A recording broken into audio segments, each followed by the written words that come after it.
예, 만나 뵙게 돼서 너무 반갑습니다.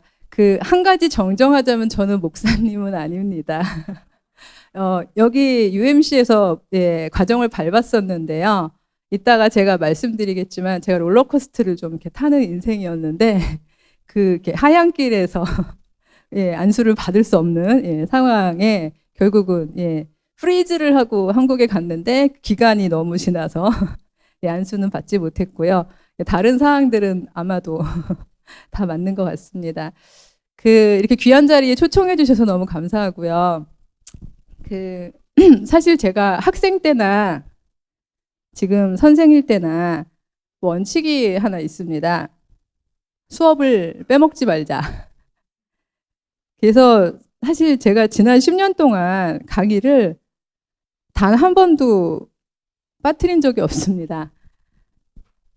어느 정도로 제가 좀 원칙주의자인가면요. 2009년도에 미 대사관에서 연락이 왔어요. 제 영주권이 갱신이 되려면, 그러니까 리뉴를 하려면 미국에 한번 갔다 와야 되겠다. 너가 미국을 너무 안 갔다. 근데 하필 연락이 학기 중에 온 거예요. 그래서 거기 미국을 갔다 오려면 수업을 한 번을, 아무리 노력을 해도 수업을 한 번을 빠져야 하더라고요. 그래서 기도하고 고민을 하다가 영주권을 포기했습니다. 그러니까 그 정도로 원칙주의자인데 이번에 무려 3 강의를 한 번씩 빠지고 이렇게 왔습니다.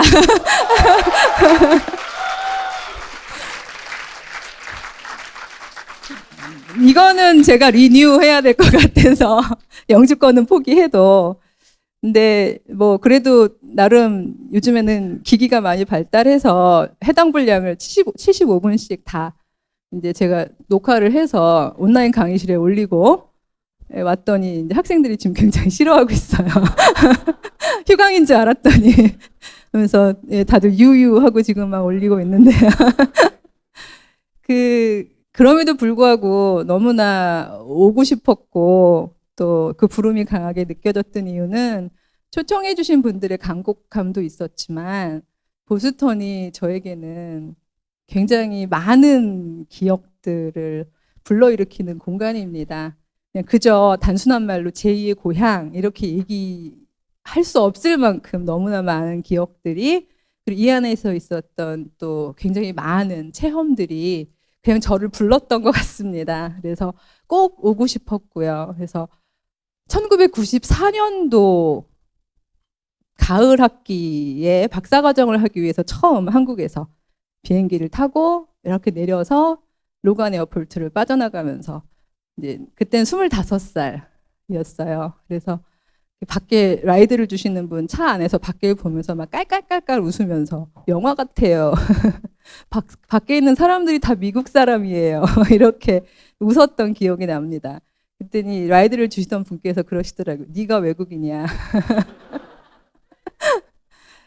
그렇게 시작했던 미국 유학 생활이었는데 꼭 20년 만에 그렇죠. 2014년이니까 20년 만에 이렇게 다시 이렇게 또다시 비 내리는 로간 에어포트를 내려오는데 정말 모든 시간을 이렇게 쫙 다 줄여가지고 이렇게 붙여놓은 것처럼 너무나도 바로 그 시절로 돌아간 것 같은 그런 생각이 들었습니다. 사실 여기 온 여러 가지 이유 중에 하나는 제가 빚을 많이 졌기 때문입니다. 이 보스턴에 계신 김태환 목사님을 비롯해서 많은 분들의 사랑의 빚을 졌고요. 제 인생 자체가 저는 빚쟁이라고 생각을 하기 때문에 이런 부름에는 빚을 갚아야 된다는 생각이 있습니다. 많이 시간을 돌려서요. 1968년 5월 초로 돌아가 보겠습니다. 강원도 간현이라는 굉장히 작은 시골 마을이 있는데요. 거기에서 첫 사역을 하시던 어느 가난한 목사님 부부가 첫 딸을 낳아들고는 너무 가난했기 때문에 정말 이렇게 성미로만 먹고 사시는데 그때는 신자들조차도 가난했기 때문에 성미통이 항상 꽉 차지 못하는 거예요. 그러니까 거기 있는 것만 먹고 딸고 또 다음 주를 기다리셔야 되는 삶을 사시는 그분들한테는 첫 딸아이가 너무 소중하기도 했지만 두렵고 너무 걱정이 되셨던 것 같습니다. 그 허름한 예배당에 중간중간에 구멍이 뚫려 있어서 뱀이 이렇게 고개를 쏙쏙 내미는 그 예배당 제단 앞에 갓난아기를 눕혀놓고 그렇게 기도하셨답니다. 하나님, 많이 바라지도 않습니다. 고등학교까지만 공부를 시킬 수 있도록 도와주십시오. 적어도 아무리 여자애라도 고등학교는 나와야 자기 소리를 할 수 있고 누군가에게 조정당하지 않는 삶을 살 수 있지 않겠습니까? 두 분이 간절히 기도하셨다고 하더라고요. 근데 그때 하나님이 좀 잘못 들으신 것 같습니다. 고등학교라고 분명히 기도를 드리셨는데 고등교육을 다 받게 하셨던 것 같아요. 그래서 받을 수 있는 교육을 다 받게 하셨는데 정말 기적적으로 정말 감사한 일인데요. 제가 마지막 학위를 할 때까지 계속 저희 부모님은 돈을 대주신 적이 없습니다. 그게 너무 감사했던 것 같아요. 계속해서 만나처럼 다음 단계, 다음 단계, 다음 단계가 될 때마다 뭐 장학금을 받고 여러 가지 상황이 너무 기적적으로 일어났었어요. 그리고 여기 미국에 올 때도 또 학교에서 이제 풀 스칼러십에다가 리빙 코스트까지 주셔서 오게 되었었는데요. 그냥 인생이 빚쟁이에요. 그래서 나는 하나님께 빚지고 사회에 빚지고 교회에 빚지고 그랬기 때문에 누군가 그냥 빚을 갚아라 라고 요청이 들어오면 거기에는 그냥 아멘 하고 가야 한다는 생각이 들었습니다. 그래서 이거는 제가 빚을 갚으러 온 자리이기 때문에 그 마음으로 2박 3일 최선을 다해서 기도하는 마음으로 임해야겠다 이렇게 각오를 하고 있습니다. 이게 간증 시간인 거죠. 사실 교수 역할을 하다 보면 이론을 가르치는 건 익숙한데요. 간증을 하는 건 좀 익숙지가 않아요. 그래서 어떤 방식으로 제 이야기를 해야 될까 고민을 굉장히 많이 했었는데요. 이번 주제가 함께 걷는 사람들이고, 그리고 저희는 정말 앞서 걸어주신 예수님이라는 확실한 이정표가 있고, 그 예수님을 따라서 다 함께 걷고 있는 그런 사람들이잖아요. 근데 바로 그 자리에, 그런 모임에서, 이 동아리에서 굳이 따지자면 제가 조금 선배인 거잖아요. 좀 많이 선배인가요? 그렇죠. 20년 전 선배면. 그래서 물론 여러분 한 분 한 분은 다 예수님의 발자국을 따라서 쫓아가겠지만 가는 도중에 그 험난한 길에 그 불안한 걸음걸이에 중간중간에 동료가 있으면 도움이 되고요.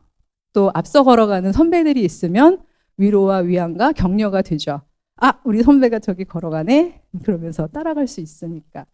그래서 어쩌면 제 걸음걸이가 여전히 불안하고 비틀거리지만 적어도 여러분의 선배니까 내가 어떻게 걸어왔는지에 대한 신앙 고백을 하면 되겠구나. 그러면 적어도 듣고서 저 선배처럼은 살지 말아야지. 내지는 저렇게 살아볼까? 뭐 판단은 여러분이 하시더라도 제가 걸어왔던 제 딴에는 예수님을 좇아서 걸어왔다고 생각했던 저의 인생을 한번 좀 저도 이렇게 20년을 다시 한번 되새기는 이제 그런 감회스러운 자리에 그런 고백을 한번 해봐야겠다 그런 생각을 했습니다.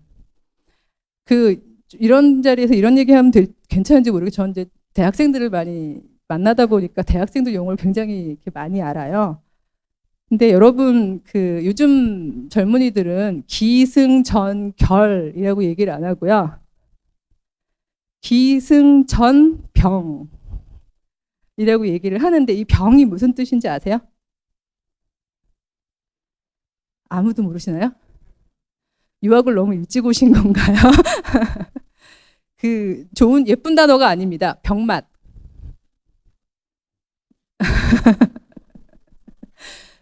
크리스찬이 쓸 단어가 아니죠. 근데 실제로 대한민국에서 많은 청년들이 이제는 더 이상 기승전결이 아니다. 기승전결은 열심히 목표를 가지고 꿈을 쫓아서 성실성을 가지고 자기의 길을 차츰차츰 걸었던 사람들이 얻게 되는 당연한 결과를 얘기하는 거죠. 근데 지금 그 일종의 한국의 사회 구조는 특히 청년들에게 있어서는 아무리 열심히 노력을 해도 마지막에 어떤 큰 구조의 문제 때문에 혹은 굉장히 내 영역 밖에 있는 일들 때문에 어느덧 나락으로 떨어지는 그런 일들이 비일비재하다는 의미에서 청년들이 자조적으로 그런 말을 합니다. 기승전병. 물론 그런 부분들은 저희가 개혁하고 고쳐나가야 하는 부분이죠. 근데 저는 그런 얘기를 들을 때마다 내 인생 자체가 저는 병이라고까지는 기승전망, 기승전망, 기승전망 이렇게 3번 예, 꺾어 내려갔던 시점들이 있었어요. 근데 참 감사하게도 하나님을 가장 깊이 만나고 하나님의 뜻이 무엇이었는지 알게 되고 그 다음에 하나씩 깨달아 아는 가운데서 하나님에게 더 가까워졌던 그 순간은 어느 부분일까요? 바로 망. 예, 요 지점에서 제가 하나님을 더 깊이 경험을 했던 것 같습니다. 사실은 저는 요 얘기를 좀 해드리려고요. 어떻게 생각하면 간증이 잘못하면 자기 자랑이 되더라고요. 그래서 저는 어떤 면에서는 자랑의 부분보다는 기승전까지 잘 나가다 망한 요 포인트에 좀 강조점을 좀 두려고 하는데요. 제 꿈은 어렸을 때부터 제 꿈은 제가 경험한 하나님을 세상 사람들한테 아주 잘 설명하고 싶었습니다. 그냥 그게 제 꿈이었습니다. 아버지가 목사님이시고요. 교회에서 살았고요. 저희 아버지의 교회 철학은 목사가는 무조건 교회 안에 있어야 된다. 건물 안에. 그리고 교회로 난 문은 절대로 잠기면 안 된다. 이런 철학을 가지고 계셨어요. 그러다 보니까 가족들은 자유시간이 없는 거죠. 정말 모든 분들이 들어오시고요. 사춘기 때는 그게 너무 싫어서 자유시간 있는 게 너무 싫어서 막 권사님들이 문 두드리시는데 집에 아무도 없으면 대답하기 싫어서 아무 소리도 안 하고 있기도 하고요. 근데도 문 벌컥 열고 들어오시면 침대 밑에 숨기도 하고요. 이러면서 굉장히 막 힘들어했던 시간들도 있었던 것 같습니다. 전 아직도 안 잊어버려지는 3시 15분은 전 아직도 3시 15분이면 눈이 딱 떠지거든요. 오전. 근데 왜냐하면 잠이 없으신 할머니 권사님이 새벽 기도는 꼭 4시에 문을 열거든요. 교회로 난 셔터라고 그러죠. 큰 지리리릭하고 올라가는 그 문은 4시에 사찰 집사님께서 열어주시는데 이분이 2시부터 깨서 기다리시다가 도저히 이제 못 견디겠는 시간이 아마 3시 15분이신가 봐요. 근데 저희 목사관으로 난 문 중에서 유일하게 바깥 복도로 돼 있는 게 제 방이었어요. 그러니까 항상 3시 15분이면 똑똑똑 소용아 자니? 예, 그 소리를 계속 들어야 되는 거죠. 정말 너무 화나고 너무 속상하고 아버지가 목사님이지 내가 목사님인가 생각도 들고 막 그랬었던 기억들이 있었는데 어느 순간 어쩔 수 없다. 뭐 깨워드리고 다시 잘 수도 없으니 깨워드리고 나는 새벽 기도나 가자. 근데 그리고 시작했던 새벽 기도가 어떻게 생각하면 저에게 제 영성을 키워줬던 좋은 기회였던 것 같은데요. 어쨌든 그렇게 교회 안에서 늘 잘하고 기도하면서 하나님을 만나고 신앙체험을 하면서 그런 꿈을 키웠습니다. 직업이 뭔지는 어린 마음이니까 구체적으로 모르겠고요. 그냥 나는 내가 경험한 하나님을 세상 사람들한테 잘 설명해 주고 싶다. 그게 제 오랜 꿈이었습니다. 근데 그런 마음은 들었어요. 근데 그러려면 신학 혹은 기독교 학과를 가야 될 것 같은데 생각해 보니까 이제 고등학교 돼가지고 이렇게 학교 성적표 이렇게 그런 거 있죠. 이렇게 커트라인. 그런 걸 열심히 봤더니 신학과나 기독교 학과는 다 이렇게 밑바닥에 있는 거예요. 세상 사람들이 별로 좋아하지 않는 과니까. 그러니까 이제 제 마음에 제 자아가 올라오기 시작했습니다. 백소영, 너 1등급이잖아. 너 공부 잘하잖아. 너 잘났잖아. 근데 네가 일지망으로 기독교 학과나 신학과를 간다 그러면 얼마나 창피하겠니? 그러니까 차라리 일지망에는 사람들이 좋아하는 과를 가고, 그러니까 학부는 대학원부터 신학을 해보면 어떻겠니? 라는 마음이 제 속에 열심히 일었어요. 그래서 그건 좋은 계획이다. 저 원래 옛날부터 계획을 하는 걸 굉장히 좋아했거든요. 그래서 기, 승, 전까지 고등학교까지 정말 열심히 해서 그때는 수학 능력 시험이 아니라 학력고사였죠. 학력고사까지 다 봤어요.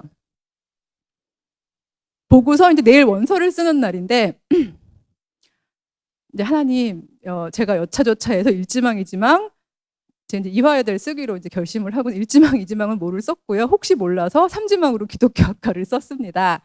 이렇게 기도를 하고 아멘 그러고 잠이 들었어요.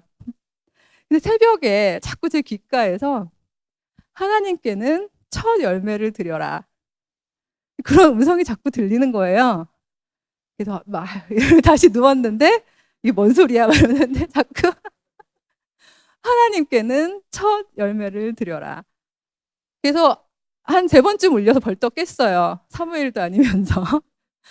깨가지고 내가 헛소리를 들었나 보다. 이게 말이 안 되지. 합리적으로 생각해서. 너무 이건 말이 안 돼 라고 생각해서 계속 부정을 하는데 이제는 눈을 감아도 들리고 눈을 떠도 들리고 계속 그 말씀이 들리는 거예요. 그래서 정말 어린 마음에 제가 생각하면 가장 간절했던 기도였던 것 같아요. 그때부터는 그 원서는 그 순간까지 너무 열심히 기도를 했어요. 그리고 저희 담임 선생님하고 어머니 아버지도 모르시게 그냥 원서를 찢어버리고 다시 받아가지고 뒤집었습니다. 1, 2지망이 아래로 내려가고 기독교학과가 위로 올라간 거죠. 오죽했으면 원서를 받는 그 사무원이 이거 뭐 바뀐 거 아니에요? 라고 얘기할 정도로 제가 왜냐하면 사람이 상식적으로 그렇잖아요. 커트라인이 높은 걸 위에 쓰게 돼 있는데 이렇게 뒤집어 써 있으니까. 근데 그때는 제가 좀 확신이 있었던 것 같습니다. 그래서 아니에요. 이게 맞아요. 차마 이제 그분한테 하나님께는 첫 열매를 드려 이렇게는 얘기 못 하겠고 그럼 완전히 이제 제가 맛이 갔구나 이렇게 될 것 같으니까 그게 맞아요. 그냥 그리고 냈습니다. 그리고 물론 이제 합격을 했는데요. 그 다음부터는 소위 말하면 이걸 망이라고 표현할지 모르겠지만 이 세상 사람들의 시선, 제가 그동안 가지고 있었던 자존감에 대한 그 시선이 너무나 저한테는 괴로웠던 것 같습니다. 하다못해 미팅을 나가도요. 그때 저희 때는 응답하라 1987 그때는요 단체 미팅을 했어요. 소개팅이 아니라 나가면 막 10명씩 이렇게 쭉쭉 앉아가지고 하는. 근데 서울대 치의학과 학생들하고 이렇게 미팅을 하는데 제 앞에 앉은 남학생이 그러는 거예요. 비아냥 그러면서 기독교학과요. 그럼 맨날 교회 가시겠네요? 열받았죠 제가. 야 너는 맨날 치과 가니?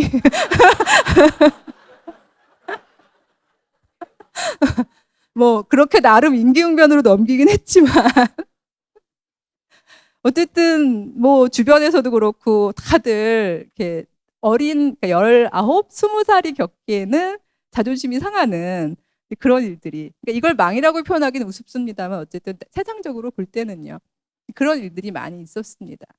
근데 공부는 너무 재밌었어요. 왜냐하면 제 꿈이 하나님을 설명하고 싶은 거였는데 그 방법들을 알려주시는 정말 기라성 같은 교수님들이 가르쳐 주시니까 얼마나 재밌어요. 그래서 공부란 생각을 안 하고 정말 열심히 했습니다.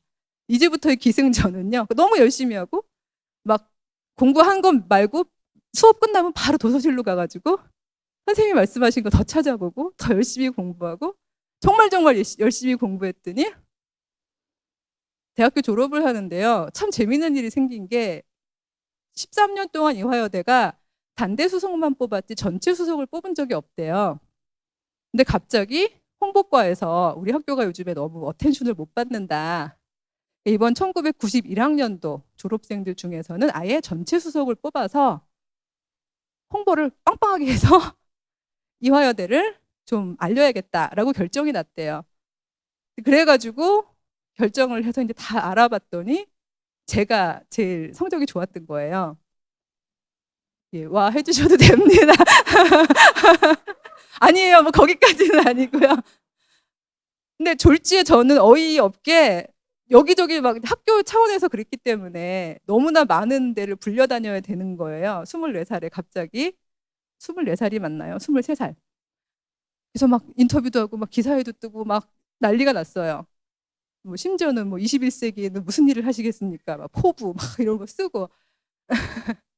그다음에 총장님하고 졸업식장 걸어갈 때는 막 뒤에 4,000명 다 두고는 막 같이 걸어가고 여기까지는 기승까지 간 건가요?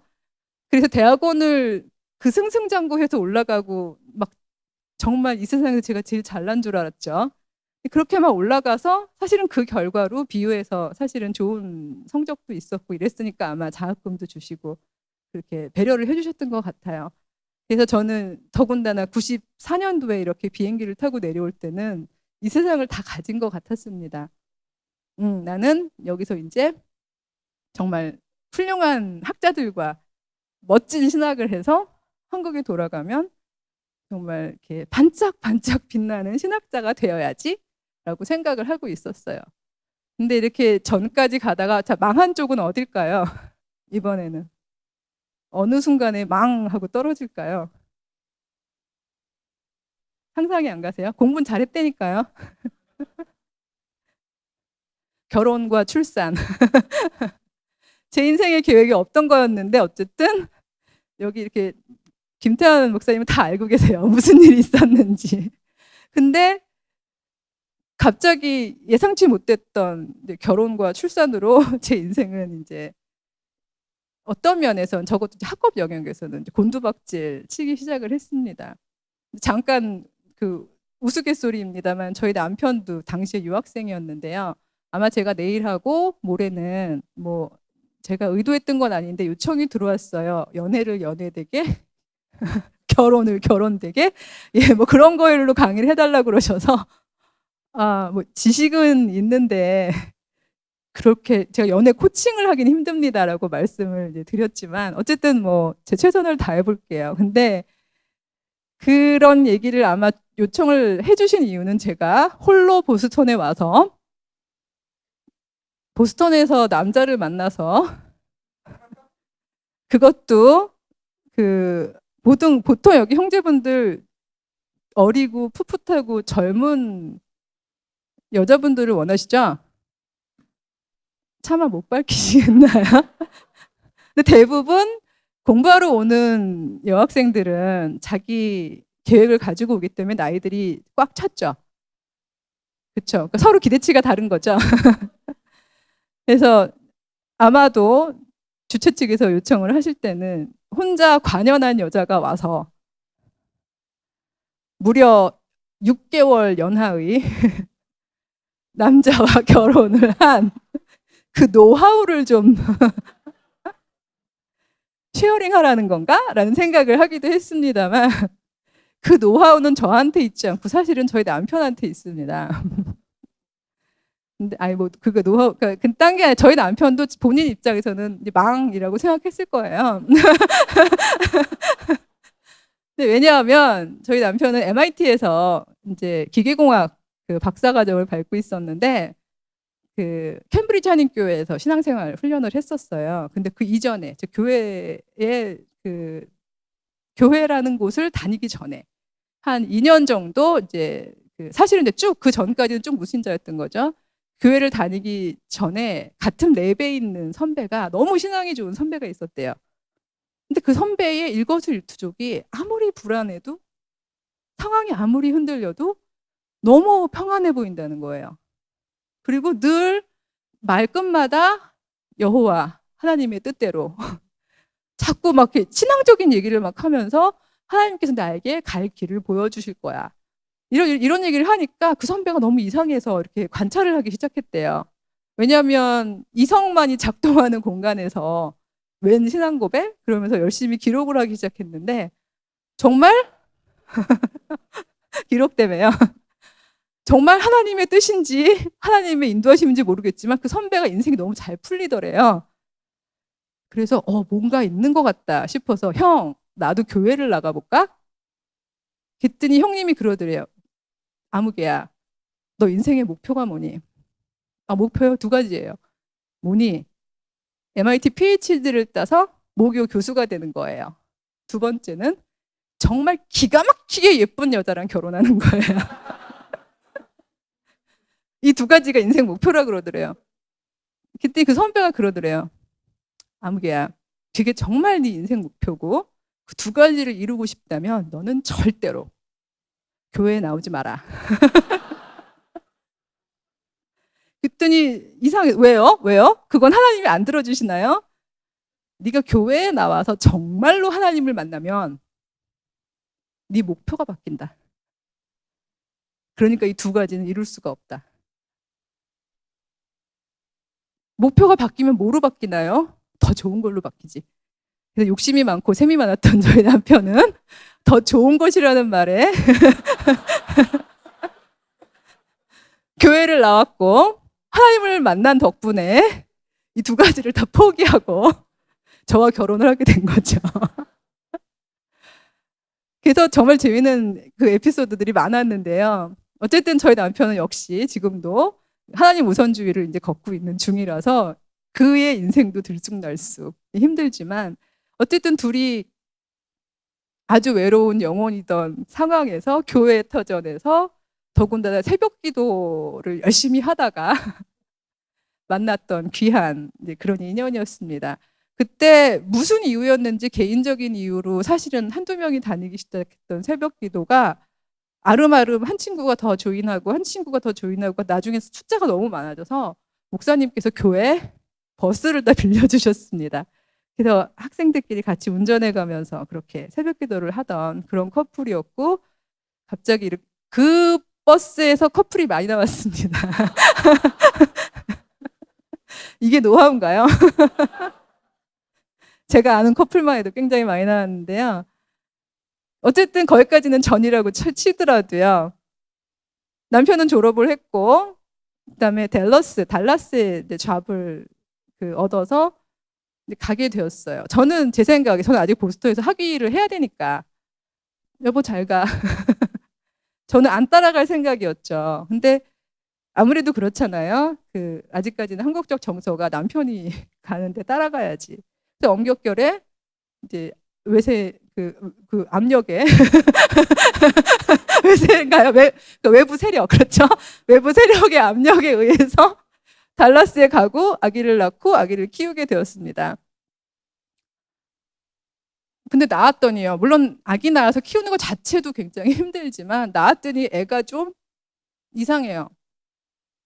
저는 그냥 애가 유난히 엄마를 밝히는 애라고 생각했어요. 근데 나름 관찰을 해보니까 이제 저희 남편 집 쪽에 조카, 조금 더 나이 많은 조카 애기가 에스퍼거 신드롬인 애기가 있어서 제가 정보를 알고 있었는데 아무리 봐도 그런 것 같아요.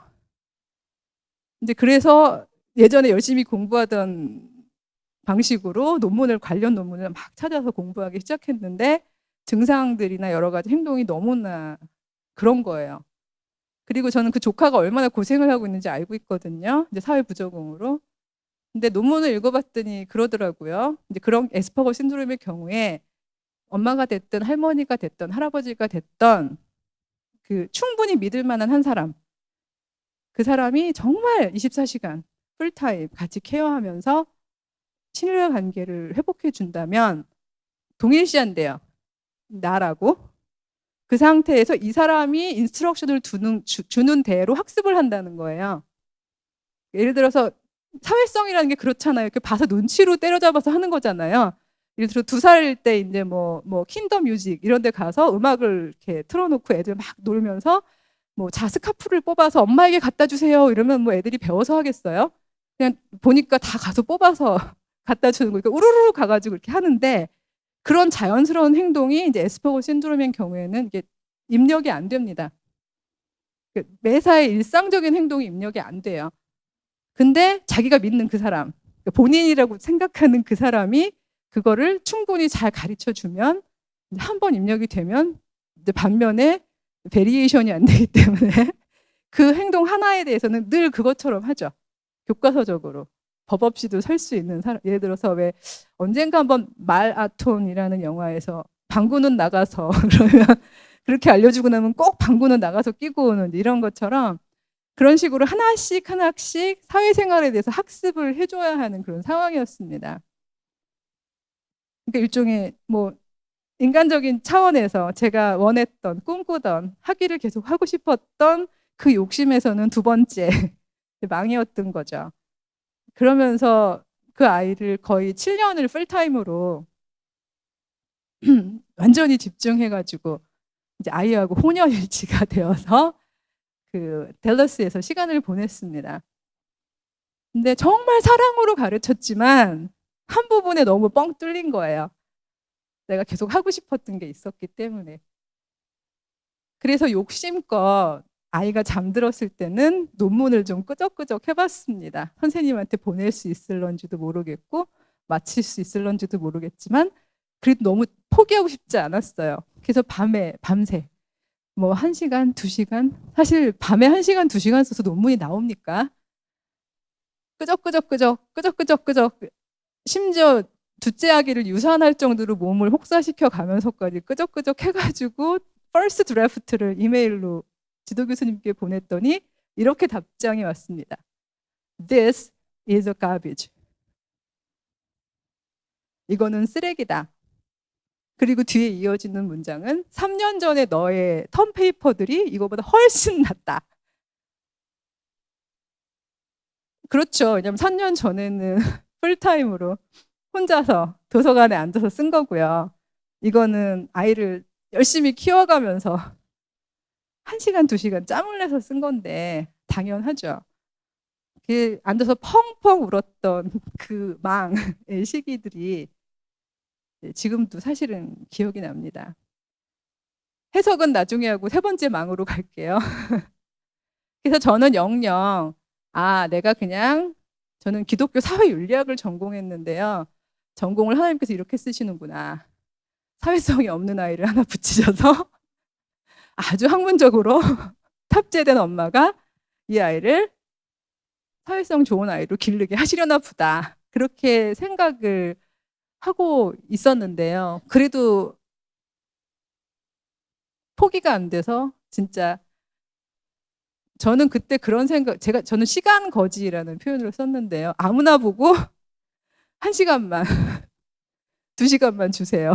이런 식으로 해가면서 이제 논문을 썼었어요.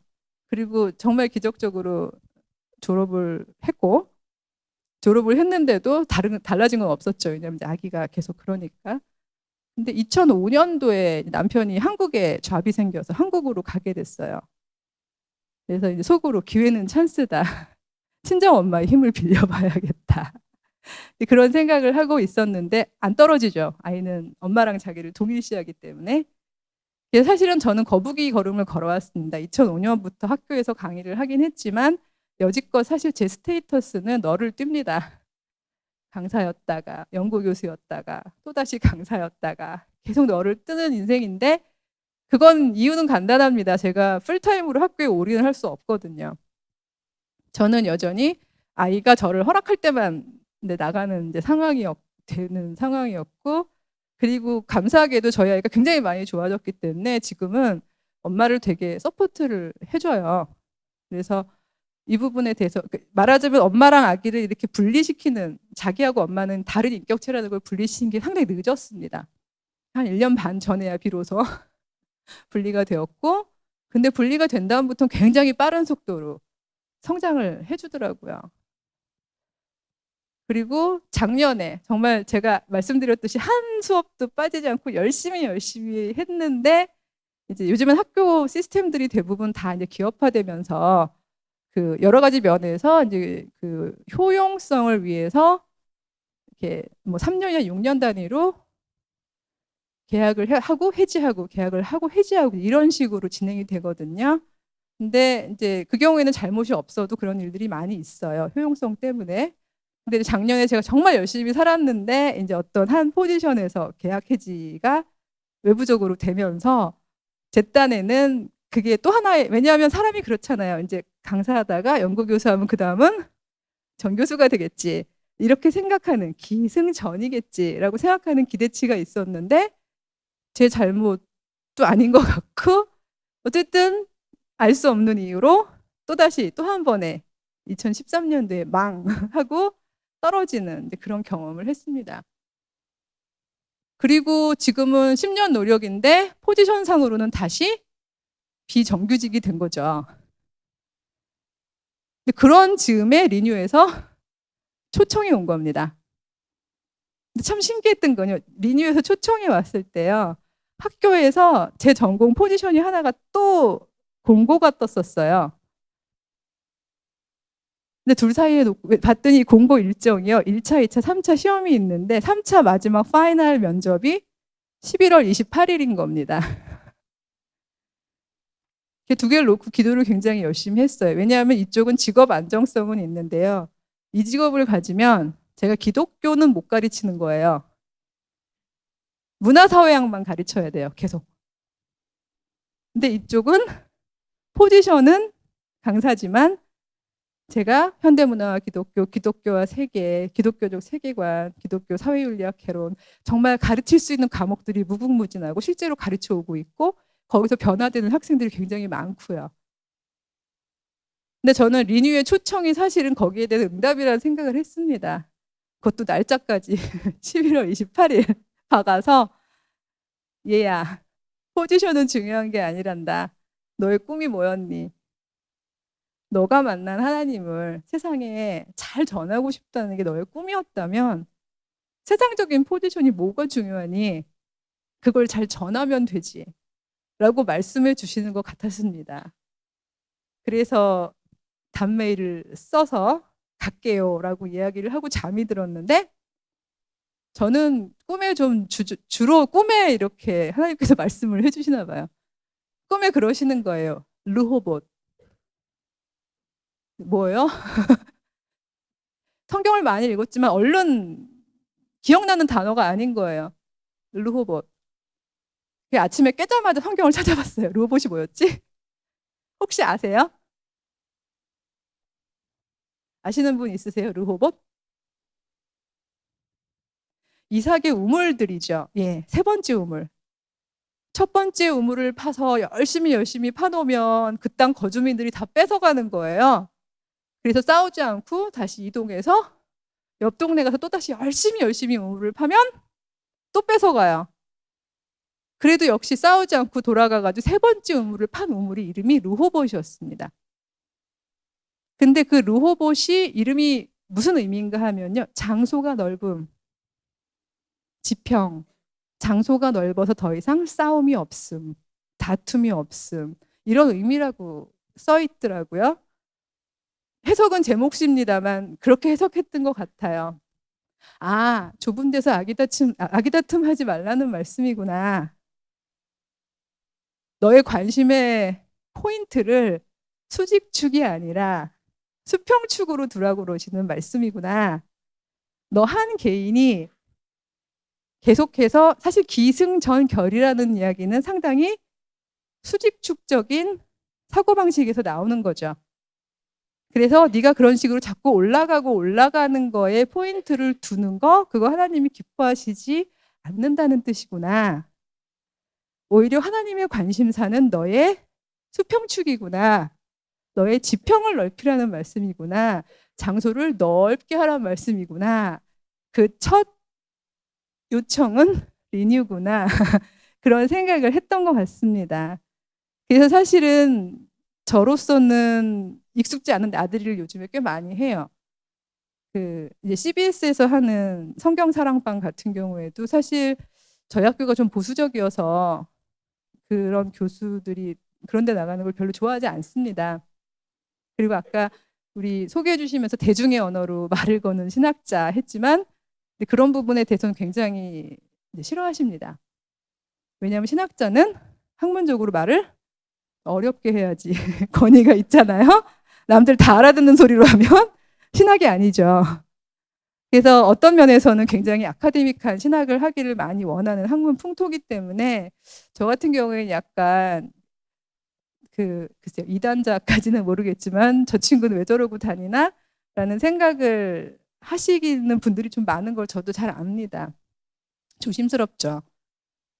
그리고 제가 전하는 하나님이 반드시 항상 옳고 항상 하나님께서 기뻐하시는 말만 제가 할 수 있을 거란 자신도 없고요. 근데 적어도 제 신앙 고백 안에서는 이 세 번의 꺾어 내려짐을 통해서 굉장히 커다란 세 가지 교훈을 얻었습니다. 첫 번째 19살 때의 교훈은요. 하나님 우선주의입니다. 만약 네가 공부를 잘하고 혹은 뭔가 열심히 하고 있는 그 성취의 목적이 궁극적으로 너를 드러내고자 함이면 그건 하나님이 기뻐하시지 않는다. 여러분 여기 다 유학생이고 어떤 적어도 본인의 전문 분야, 학문 분야 안에서는 성실한 성취를 해오신 걸로 알고 있습니다. 그래야지 이만큼 오셨겠죠. 근데 먼저 망해본 선배로서 말씀을 드리자면 만약 여러분의 그 성실한 성취가 성실한 노력이 그 하루하루를 놀지 않고 공부해가면서 쌓아가는 그 학업이 만약 궁극적 목적이 나를 드러내고자 함이면 하나님께서는 보세요. 꺾으시더라고요. 그래서 끌어내림을 당하는 것보다는 자발적으로 내려오는 게 낫죠. 일단은 마음 자세가 다르잖아요. 그래서 이번 리뉴 기간이 여러분이 열심히 기도하고 또 여러 강사님들의 말씀을 듣는 가운데 한번 진지한 자기 성찰을 하는 시간이었으면 좋겠습니다. 보스턴에서 내가 지금 하고 있는 이 공부가 궁극적으로 누구를 드러내기 위함인가? 내가 이걸 통해서 하나님께 영광을 돌리는 것이 정말 리얼리 사실인가? 아니면 그거 일종의 포장일 뿐이고 그냥 입바른 소리일 뿐이고 아주 기저에 아주 밑바탕엔 사실은 나를 드러내고자 함이 아닌가? 네, 그런 부분에 대해서 한번 생각하고 본인을 성찰할 수 있는 그런 기회가 되었으면 좋겠습니다. 그다음에 두 번째 제가 이렇게 저희 아이하고 스트러글을 하는 동안 뭐 많은 이야기가 보스턴에서 여러 가지 소문이 들렸다고 제 후배가 전해주더라고요. 이제 백소영은 끝이다. 더 이상 학업을 하지 못할 것이다. 이런 얘기들을 했다고 이제 전해주지 말지. 달라스에서 그냥 못 들었으면 좋았을 텐데 후배가 전해주는 말들을 들으면서 울던 그런 그 시절 동안에 근데 제가 배운 건요. 하나님이 정말 원하시는 거 보면서 기뻐하시는 거는 너 혼자 잘 나가는 게 아니다. 너 혼자 승승장구 높이 나가는 게 아니라 너의 힘을, 너의 에너지를, 너의 시간을, 너의 관심을, 너의 사랑을 너보다 약한 사람하고 나눠라. 나누기 위해서 너의 시간을 할애하고 속도를 조정하고 너의 키를 낮추고 너보다 약한 생명체와 눈을 맞춰라. 마주해라. 그에게 너를 내어줘라. 내가 기뻐하는 인생은 그런 거다. 그런 가르침을 주신 것 같습니다. 세상의 평가는 어떨지 모르지만 세상에서는 이제 걔는 끝났대 라고 얘기할지 모르지만 하나님께서는 오히려 이 삶을 더 기뻐하신다. 너 혼자 달려가는 삶 말고 함께 걷는 삶. 서로가 함께. 아이는 결국 성장해 나가고 잘 자라고 언젠간 너를 초월할 테니 그 기간 동안만 너의 속도를 늦추어 보렴. 바로 그런 요청을 하시는 것을 저는 두 번째 기간 동안에 깨달았습니다. 그리고 이번에 세 번째 이 기간을 사실 전 지금 거치고 있는 중인데요. 그럼에도 불구하고 좀 편안한 마음으로 거치고 있는 것은 바로 제 눈의 시각을 수직축이 아닌 수평축으로 바라보게 하신 경험이었기 때문입니다. 좀 왜냐하면 저는 제 모든 강의를 녹음을 하거든요. 그리고 항상 보관을 하기 때문에 혹시 우리 부모님이 들으시면 좀 속상하실지 모르겠습니다만 저희 부모님이 정말 존경스러운 분들이고 제가 정말 제 인생에 있어서 모든 부분을 감사하지만 아직 저희 부모님은 수직축이신 것 같아요. 제 생각엔. 왜냐하면 늘 요즘에도 집에 가면 이렇게 말씀하십니다. 소영아, 너 아직 끝나지 않았어. 아직 너에겐 기회가 있을 거야. 근데 저는 그 르호봇이라는 말씀을 들었던 그날 저는 끝난 것도 아니고 그리고 저의 그 기회라는 것이 반드시 수직축에 있다고 생각하지 않게 되었습니다. 사실 교만도 했던 것 같아요. 뭐 평가도 좋고 학생들이 많이 따르고 여러 가지를 승승장구하고 또 단행본들도 굉장히 어텐션을 많이 받고 이러니까 자연스럽게 나의 수수는 기승전 결이겠지라고 생각하는 그 순간에 하나님이 뚝 떨어뜨려 주셨거든요. 근데 그 르호봇이라는 단어를 들은 그날부터 제가 시각이 이렇게 수평축으로 바뀐 것 같아요. 함께 걸으려면 옆에 서야죠. 위에 쓴 사람은 함께 걷는 사람이 아니라 요청하고 요구하고 명령하는 사람들이죠. 크리스찬들이 만약 기승전하고 위로 올라가 버려면 그 꼭대기에서 우리는 어느덧 하달식, 명령 하달식의 태도를 가질 수밖에 없겠죠. 그런데 저희가 수평축에 선다면 그러면 옆 사람의 손을 잡을 수 있을 거라는 생각이 듭니다. 그래서 이거구나. 하나님 나라는 지평이구나. 하나님 나라는 서로가 함께 손을 잡고 만들어가는 그런 평등한 사랑과 화해와 그 화목의 공동체구나. 누군가가 요즘에 그렇잖아요. 인간 두 종류야. 갑과 을. 이렇게 얘기하잖아요. 너 이런 식으로 공부하면 을 된다. 엄마들은 그렇게 협박을 하고요. 그다음에 청년들도 아마 갑이 되기 위해서 열심히 질주를 하는 것 같습니다. 그런데 그 갑과 을의 질서는 적어도 하나님 나라의 비전은 아닌 것 같습니다. 우리가 90도만 틀면요. 지금 세상이 말하는 이 수직축의 사고방식에서 지평으로 패러다임 시프트가 되고 저희들의 시각이 바뀔 수 있다는 생각이 듭니다. 그래서 감히 저는 저의 성공했던 지점들이 아니라 글쎄 그걸 실패라고 얘기될지 모르겠습니다만은 어떤 제 계획이 좌절됐던 순간들, 그 순간들에 겪었던 하나님 경험, 주셨던 교훈들을 나눔으로써 사실은 제 후배라면 후배들에게 선배는 이런 시행착오를 했단다. 선배는 이렇게 한번 넘어져 봤단다. 그런 이야기를 하고 싶었던 것 같습니다. 사실 많은 사람들이 예수님의 십자가가 우리를 굉장히 쉽게 구원에 이르게 하는, 그리고 우리는 고통받지 않고 그냥 곧바로 영광에 이르게 하는 그런 지름길이라고 생각을 하는 것 같습니다. 그런데 오늘 주제 강연에서도 말씀해 주셨지만 그렇지 않죠. 십자가는 죽음의 상징이다 이런 이야기 하셨었잖아요.